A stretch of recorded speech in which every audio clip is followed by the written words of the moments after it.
Manchester യുണൈറ്റഡിന്റെ ചെകുത്താൻ കോട്ടയിൽ യുവരാജാവിന്റെ പട്ടാഭിഷേകം. അത് കഴിഞ്ഞ് റയൽ മാഡ്രിഡിന്റെ സുവർണകാലത്ത് അവരുടെ അൺഡിസ്പ്യൂട്ടഡ് കിങ്. പിന്നെ കരിയറിന്റെ അവസാന കാലത്തെ എക്കാലത്തെയും ഉയർന്ന തുകയ്ക്ക് ജുവന്റസ് കുപ്പായത്തിൽ. Cristiano Ronaldo since 1985 still dominating the brand.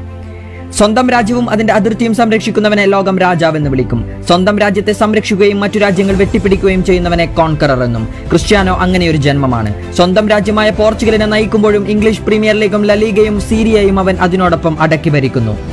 ഇടംവലം കാലുകളിൽ പന്തിനുമേൽ അസാധാരണ നിയന്ത്രണം. വായുവിലും ടർഫിലും പന്തിനെ ചടുല വേഗത്തിൽ ദിശ മാറ്റാനുള്ള അവിശ്വസനീയ പാടവം. ബോക്സിനകത്തും പുറത്തും ഒരുപോലെ അപകടകാരി. ചാട്ടുള്ളി വേഗത്തിൽ വലതുളച്ച ശേഷം ആരെയും കൊതിപ്പിക്കും celebration. Quick header, back heel, bicycle, penalty, free kick, tap in, volley or half volley out, out of box, in box, സർവ്വമേഖലയിലും ആധിപത്യം. വെല്ലുവിളിക്കരുത്, പ്രകോപിപ്പിക്കരുത്. Cristiano Ronaldo is highly inflammable. അയാളുടെ പ്രതികാരക്കനലിൽ ഭസ്മമായവരിൽ കൊടികെട്ടിയ ക്ലബ്ബ് മുതൽ ഇതിഹാസ കോച്ചുമാർ വരെയുണ്ട്. ഒന്നും അവസാനിച്ചിട്ടില്ല. ക്രിസ്ത്യാനോ ഔദ്യോഗികമായി ഫുട്ബോളിൽ നിന്ന് പടിയിറങ്ങും വരെ ഒന്നും അവസാനിക്കുകയുമില്ല. നിങ്ങൾക്ക് അയാളിലെ പോരാട്ട വീര്യത്തെ തളർത്താമെന്നൊരു ഉദ്ദേശമുണ്ടെങ്കിൽ നിങ്ങൾക്ക് അയാളുടെ ചരിത്രം അറിയാത്തതുകൊണ്ടാണ്. Bro, you think you can broke his confidence? No you can, because his name is Cristiano Ronaldo. Rest is history.